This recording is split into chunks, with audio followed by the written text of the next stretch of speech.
Welcome back to Focus on Truth. Today's episode is powerful and humbling.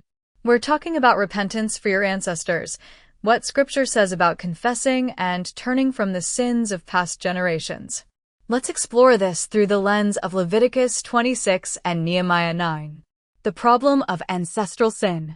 In Leviticus 26 verses 40 to 43, God tells his people that if they confess their iniquity and the iniquity of their ancestors, he will remember his covenant and show mercy. Sin often carries consequences across generations, but God's mercy is greater.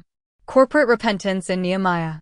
Nehemiah 9 records a time when Israel gathered to confess not only their sins, but those of their fathers. Verses 1 to 3 describe how the people fasted, wore sackcloth, and prayed, acknowledging their collective failure and God's faithfulness. Why repentance for ancestors matters. We may inherit brokenness or consequences from past sins, but God invites us to break those chains through confession and repentance. This repentance opens the door for healing, restoration, and blessing in our lives and families. Take time to pray for your family line. Ask God to reveal and cleanse any sin or stronghold affecting your life today. God's grace is sufficient to restore and renew. Thank you for joining me on this deep journey in faith and focus.